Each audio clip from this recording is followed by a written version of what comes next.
ഇനി വന്നേ ബാ ഉള്ളി അരിയ. എന്തൊരു മണമാണോ ഇത്! ഇങ്ങനെ തന്നെ ഇരിച്ച് ചോറും കൂടെ കിട്ടിയിരുന്നെങ്കിൽ ഇപ്പൊ തന്നെ അത് കഴിച്ചത്.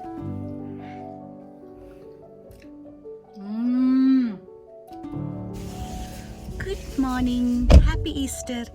ഇന്ന് ഈസ്റ്ററിന്റെ തലേ ശനിയാഴ്ച കേട്ടോ. നമ്മളിവിടെ ഷോപ്പിങ്ങിനായിട്ട് വന്നതാണ്. ഇവിടെ കണ്ടോ, എന്താ ഹിറ്റ് എന്ന് പറയണ നമ്മുടെ വീടിൻ്റെ അടുത്തുള്ള സൂപ്പർ മാർക്കറ്റിൽ നമ്മൾ ഷോപ്പിങ്ങിന് വന്ന. രാവിലെ 10 മണിയായി. ഇപ്പം തന്നെ എല്ലാ കാര്യങ്ങളും തീർന്നിട്ടുണ്ടാവും. ഇവിടെ അറിയാലോ, ജർമ്മനിയിൽ 2 ദിവസം അടുപ്പിച്ച് അവധി വന്നു കഴിഞ്ഞാൽ ഇവിടെ ഒരു ലോക മഹായുദ്ധം വന്ന പോലെയാണ് ആൾക്കാരുടെ ബിഹേവിയർ. എല്ലാവരും പോവും, എല്ലാം ഗ്രാബ് ചെയ്ത് വീട്ടിൽ കൊണ്ടുപോയി സ്റ്റോക്ക് ചെയ്യും. എന്താണ് അവരുടെ അങ്ങനത്തെ ഒരു ബിഹേവിയറിന്റെ കാര്യം എന്ന് എനിക്കറിയില്ല. പ്രോബബ്ലി ഇവർ ഈ ഓവനിൽ ജീവിക്കുന്ന ആൾക്കാരാണല്ലോ. എല്ലാ സാധനങ്ങളും മൈക്രോവേവ് ചെയ്യുകയും അല്ലെങ്കിൽ ഫ്രിഡ്ജിൽ നിന്ന് എടുത്ത് കഴിക്കുകയും ചെയ്യുന്ന ആൾക്കാരായതുകൊണ്ടാവാം അവർക്കൊരു ടെൻഷനാണ്. ഇനി 2 ദിവസം ഫുഡ് തീർന്നു പോവോ, അങ്ങനെയുള്ള ടെൻഷൻ കൊണ്ടായിരിക്കാം. ഇപ്പം എന്തായാലും പക്ഷെ ഇന്ന് നേരത്തെ ചെന്നില്ലെങ്കിൽ ചിക്കനും ഫിഷും ഒന്നും കിട്ടില്ല. അതുകൊണ്ട് നമ്മൾ രാവിലെ തന്നെ ഷോപ്പിങ്ങിനായിട്ട് ഇറങ്ങിയതാണ്. അപ്പോൾ നമുക്ക് ഷോപ്പിംഗ് ചെയ്യാം. അപ്പോൾ എന്നിട്ട് ഈസ്റ്ററിൻ്റെ പ്രിപ്പറേഷൻ സ്റ്റാർട്ട് ചെയ്യാം. Let's go. ഏതാ? നമ്മൾ ഇത് മേടിച്ചു. ബുണ്ടസയർ അത് വാങ്ങിച്ചു. പിന്നെ ചിക്കൻ വാങ്ങിച്ചു. ചിക്കൻ്റെ വില എന്ന് പറഞ്ഞു കഴിഞ്ഞാൽ 1 കിലോയ്ക്ക് 5 യൂറോ സംതിങ് ആണ്. കുഴപ്പമില്ല. പിന്നെ മീൻ നല്ല വിലയായി, 17 യൂറോ സംതിങ്. ഓൾമോസ്റ്റ് 1 കിലോയുടെ അടുത്ത് എങ്ങാണ്ടുണ്ട് ഈ 2 മീനും കൂടെ കൂടിയിട്ട്. പിന്നെ ബീഫിന് നല്ല വിലയായി. ബീഫിന് അറൗണ്ട് 3000 രൂപയുടെ അടുത്തായി, 28 യൂറോസ്. ഈസ്റ്റർ ആയതുകൊണ്ടും കൂടെ ഇച്ചിരി വില കൂടുതലുണ്ടാവും. ഓക്കെ, നമുക്ക് സാധനങ്ങളെല്ലാം കിട്ടി.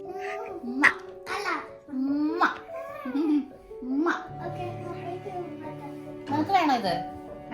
ഞാൻ കഴിച്ചതാ.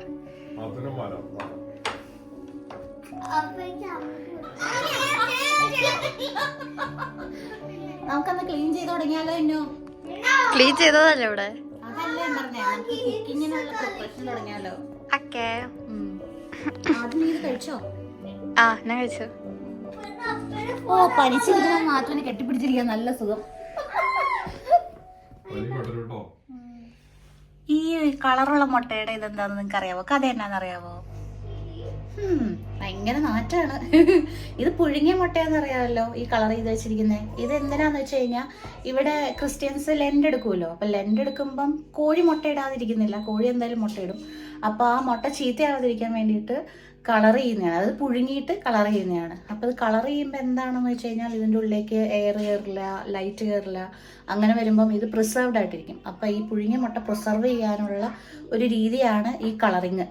അപ്പോൾ അത് ലെൻറ്റിൻ്റെ ടൈമിലാണ് ഈ ഒരു സംഭവം കണ്ടുപിടിച്ചത്, ചെയ്തു തുടങ്ങിയത്. അതാണ് കളേർഡ് എഗ്സ്. അത് പിന്നീട് ഈ കളേർഡ് എഗ്സ് അവൈലബിളായി, ത്രൂ ഔട്ട് അവൈലബിളായി. ആളുകൾക്ക് ഇത് ചുമ്മാ മേടിച്ച് പൊളിച്ച് തിന്നാം.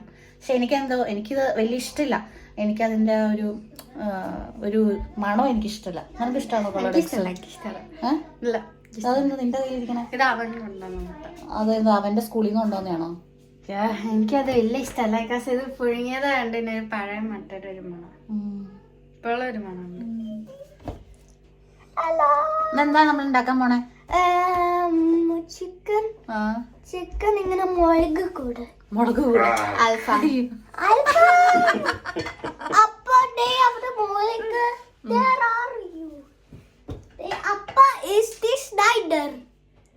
സ്നൈഡർ മറ്റേ മുറിക്കടയാള്. ഞാൻ വിചാരിച്ചു ഇവിടത്തെ മറ്റേ ജർമ്മൻകാരുടെ മറ്റേ പേരാണല്ലോ സ്നൈഡർ മ്യൂളറൊക്കെ അല്ലേ? അവരൊക്കെ അങ്ങനെ ആ ഒരു കാറ്റഗറി തോന്നുന്നു. സ്നൈഡർ എനിക്കാണ് ടൈലേഴ്സ് ആണെന്ന് തോന്നുന്നു സ്നൈഡർ എന്ന് പറഞ്ഞ പേരിൽ അറിയപ്പെടുന്നത് അല്ലേ? അറിയില്ല. അങ്ങനത്തെ നമ്മുടെ നാട്ടിലിങ്ങനെ പറയുമല്ലോ ഇങ്ങനെ ഓരോ സ്നൈഡർ മ്യൂളറൊക്കെ.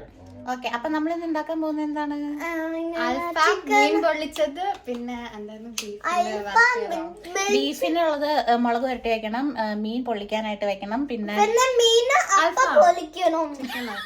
പിന്നെ അൽഫാം ഉണ്ടാക്കണം, പിന്നെ കൊതിയാവണു 50 ദിവസം നോയമ്പ് നോക്കിയിട്ട് അത് മുറിക്കുമ്പോഴുണ്ടാവണ ഒരു ഫീലിംഗ് എന്ന് പറയുന്നത് ഭയങ്കര ഫീലിംഗ് ആയിരുന്നു. അതിനൊക്കെ 50 ദിവസം നോയമ്പ് നോക്കണം. ഞാനോ?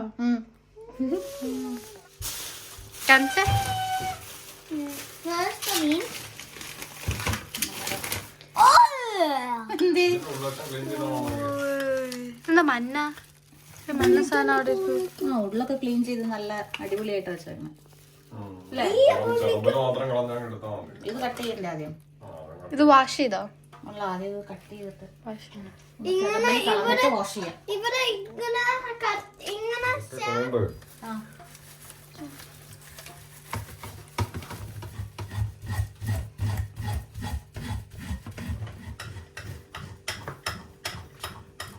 ഈ ബീഫ് ഇങ്ങനെ ഇത് നല്ല നെയ്യുള്ളത് അർജന്റീനഷ്യസ് ബീഫിനല്ലേ നാട്ടില് ഇതിന്റെ അത്രയും ഒരു ടേസ്റ്റ് വരുള്ളൂ. ഒന്നും പറയുന്ന കേട്ടു, നോക്കാം. ഇതിൽ ഞാൻ നമ്മുടെ പച്ചമുളകും ഇഞ്ചിയും വെളുത്തുള്ളിയും അതേപോലെ ചുമന്നുള്ളിയും ഒന്നും ഇട്ടിട്ടില്ല. നമുക്ക് വേവിച്ച് വയ്ക്കാം, എന്നിട്ട് അപ്പാപ്പ ഉണ്ടാക്കുമ്പോൾ ഇടാൻ വേണ്ടിയിട്ട് അതൊന്നും ഇട്ടിട്ടില്ല കേട്ടോ. കഴിഞ്ഞ ദിവസം പള്ളിയിൽ പോയപ്പോൾ ഇഷ്ടം പോലെ പിള്ളേര്, അതായത് നാട്ടിലുള്ള സകല പിള്ളേരും ഇപ്പോൾ ജർമ്മനിയിലോട്ട് വന്നോന്ന് എനിക്ക് തോന്നുന്നത്. നാട്ടിലെ എൻ്റെ ഒരു ഫ്രണ്ടിൻ്റെ ഓശാനയുടെയും മറ്റേ ദുഃഖവെള്ളിയുടെയും ഒക്കെ വീഡിയോ കണ്ടപ്പം അതിനകത്തൊന്നും ആരുമില്ല. ഇനി എന്താ അതിൻ്റെ ഇതെന്ന് എനിക്കറിയാൻ പാടില്ല. ഉള്ള പിള്ളേരും വേണ്ടി ഇങ്ങോട്ട് വന്നിട്ടാന്ന് തോന്നുന്നു. എന്തോരം പിള്ളേരാണോ, 150 പിള്ളേര്. ഞങ്ങളുടെ പിള്ളേരല്ല, 150 പേര് നമ്മുടെ പള്ളിയിൽ മാത്രമായിട്ട്. ഞാനൊക്കെ ഇവിടെ വന്ന സമയത്ത് ഒരു 20 പേര് 30 പേര് അത്രയൊക്കെ ഉണ്ടായിരുന്നുള്ളൂ ഒരു 5 വർഷം മുന്നേ. അപ്പം നിറച്ച് പിള്ളേരാണ് വന്നത്. +2 ഒക്കെ കഴിഞ്ഞിട്ട് നേരെ ഇങ്ങോട്ട് കയറി വരികയാണ്.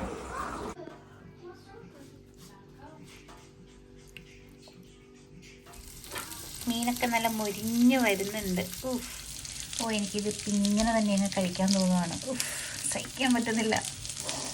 പക്ഷെ നമുക്ക് പള്ളിപ്പാണ് മസാല നല്ല രസമായിട്ടിരിപ്പുണ്ട്. വാ, അടിപൊളി. എന്തൊരു മണമാണോ ഇത്! ഇങ്ങനെ തന്നെ ഇരിച്ച് ചോറും കൂടെ കിട്ടിയിരുന്നെങ്കിൽ ഇപ്പം തന്നെ അത് കഴിച്ചേനെ. നമുക്ക് ഗ്രില്ല് ചെയ്യാനായിട്ട് ഒരു അലൂമിനിയം ഫോയിൽ എടുക്കാം. അലൂമിനിയം ഫോയിൽ വെച്ചിട്ട് ഞാനത് കവർ ചെയ്തിട്ടുണ്ട്. പിന്നെ വേറൊരു ഷീറ്റ് എടുത്തു.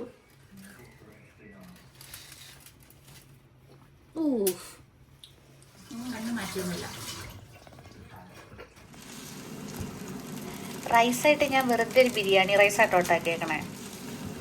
ഞാനെപ്പോഴും ഒരു കപ്പിന് ഒരു 1.25 കപ്പ് വെള്ളമാണ് എടുക്കാറുള്ളൂ. എന്നാലാണ് എനിക്ക് ശരിയായിട്ട് വരുള്ളൂ. യെസ്, അങ്ങനെ മല്ലിച്ചപ്പൊക്കെ ഇട്ട് നല്ല ഡെക്കറേറ്റ് ചെയ്ത് വെച്ചിട്ടുണ്ട്. ഫുഡ് ഉണ്ടാക്കി തലയൊക്കെ ഇങ്ങനെ കറങ്ങണം, തലയൊക്കെ ഇങ്ങനെ ഭയങ്കര വേദന. ഇനി ഒന്ന് പോയി കുളിക്കണം. കുളിച്ചൊന്ന് സെറ്റായിട്ട് ഈസ്റ്ററിൻ്റെ ഡിന്നർ കഴിക്കണം. അങ്ങനെ എൻ്റെ 50 ദിവസം നോയമ്പ് ഞാൻ വീടാൻ പോവാം. ഞാൻ ആദ്യം വിചാരിച്ചു പള്ളിയിലൊക്കെ പോയിട്ട് വന്നിട്ട് കഴിക്കാമെന്ന്. പക്ഷേ ഇവിടുത്തെ പള്ളി രാത്രി 9 മണിക്കല്ലേ. അപ്പോൾ അത് കഴിഞ്ഞിട്ട് വരുമ്പോഴത്തേക്കും 11 മണിയൊക്കെ ആവും. പിള്ളേർ അത്രയും സമയം കഴിക്കാതിരിക്കില്ല. അപ്പം എന്തായാലും അവർക്ക് ഫുഡ് കൊടുക്കണം. എന്നാൽ പിന്നെ എന്തായാലും ഇത്ര ദിവസം നോയമ്പൊക്കെ നോക്കിയതല്ലേ, ദൈവം എന്തായാലും ക്ഷമിച്ചോളൂ. അപ്പം അതുകൊണ്ട് ആദ്യം നോയമ്പ് വീടിയിട്ട് പള്ളിയിൽ പോകാമെന്ന് വിചാരിച്ചു. അറിയില്ല, ഇനിയിപ്പോൾ തലവേദനയാണെങ്കിൽ ഞാൻ ചിലപ്പോൾ പോകില്ലായിരിക്കും. പക്ഷെ ഒന്ന് കുളിച്ച് കഴിഞ്ഞാൽ റെഡി ആകുമായിരിക്കും. അപ്പം ആദ്യം ഒന്ന് പോയി കുളിക്കട്ടെ. ഇനി എവിടെ ഇരിക്കണേ?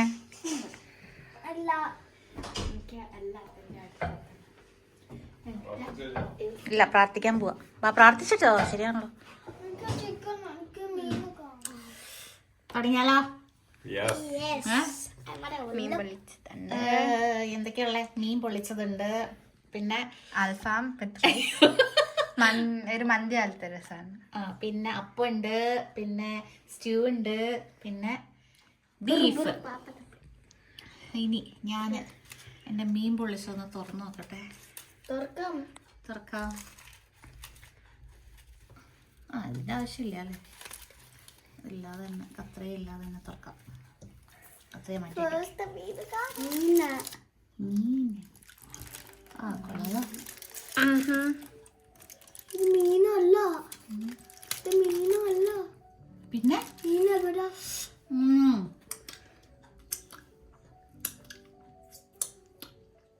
ഞാൻ എടുത്ത് കഴിച്ചു നോക്കിക്കോട്ടെ ചേട്ടാ. കഴിക്കട്ടെ മത്തോ?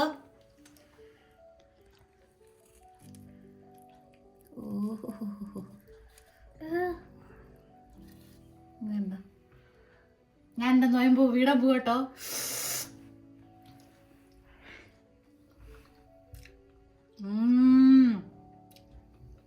കൊള്ളാം. നമ്മുടെ ഈ കരിമീൻ പൊള്ളിച്ചൊക്കെ ഒരു ടേസ്റ്റ്. നല്ല എരിവുണ്ട് കേട്ടോ, നല്ല എരിയുണ്ട്.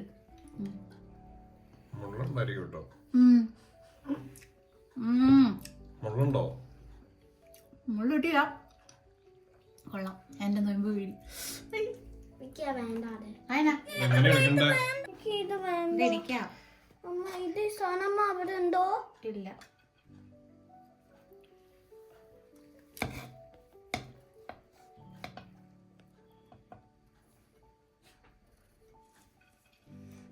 ഇത് ഇല മുഴുവൻ ഇങ്ങോട്ടേക്ക് വന്നു.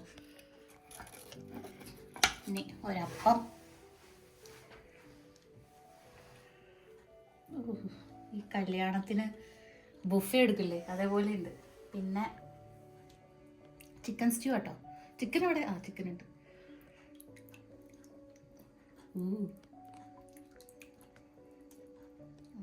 അങ്ങനെ ഒരു പോക്കറ്റ് പോലെ. പിന്നെ കുറച്ച് ബീഫ്. ഒരു കഷ്ണം എടുക്കും. മുള്ള മെറ്റലിടാ. പിന്നെ കുറച്ച് ചിക്കനും. ചിക്കൻ ഇങ്ങനെ എടുത്തിട്ട് ഇത് മാറി. ഏത് ചിക്കനാ? മീനെടുക്കണ്ടേ? മീനെടുക്കുന്നുണ്ട്. പക്ഷെ ചിക്കൻ ഇങ്ങനെ ഇങ്ങോട്ട് എടുത്തിട്ട് ഇങ്ങനെ ഇവിടെ ഇങ്ങനെ വയ്ക്കാം. എന്നിട്ട് തരാം. പിന്നെ കുറച്ച് മീനും. മാത്തു മുട്ട.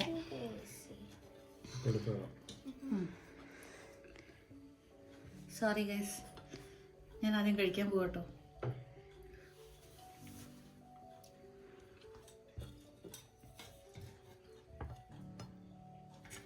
കുറച്ച് ചിക്കനും എടുത്തിട്ട് പിന്നെ ഒരു പൊട്ടറ്റോയും കൂടെ വെച്ചിട്ട്. ഇതിക്ക് മുള്ളുണ്ടോ അമ്മ? ഇതിക്ക് മുള്ളുണ്ടോ? ഓ, ചിക്കന് ഗാർലിക് സോസ് ഉണ്ട്. ഇങ്ങനെയുണ്ട് മത്തുവേ? ഇഷ്ടായോ? അങ്ങനെ ഉണ്ടോ? ഇഷ്ടപ്പെട്ടോ? എനിക്ക് ഏറ്റവും ഇഷ്ടപ്പെട്ടത് മീന. ആണോ? എനിക്ക് ഏറ്റവും ഇഷ്ടപ്പെട്ട ഇത് സോസ്. എങ്ങനെയുണ്ട് ചേട്ടാ? എങ്ങനെയുണ്ട്? അടിപൊളി. ഏതാ ഏറ്റവും ടേസ്റ്റ്? ഏതാ ഏറ്റവും ടേസ്റ്റ്? മീൻ കൊള്ളാം, ബീഫും കൊള്ളാം, ചിക്കനും കൊള്ളാം. ഇത്രയല്ലേ ഉള്ളൂ. അപ്പോ സ്റ്റൂവോ? അങ്ങനെ ഇക്കൊല്ലത്തെ ഈസ്റ്ററും കഴിഞ്ഞിരിക്കുന്നു. ഇത്ര പെട്ടെന്ന് ഓരോരോ കൊല്ലങ്ങൾ കടന്നു പോണേ അല്ലേ. അപ്പം അത്രേ ഉള്ളൂ. എന്നാൽ ശരി, എന്നാൽ പിന്നെ കാണാം. Bye bye.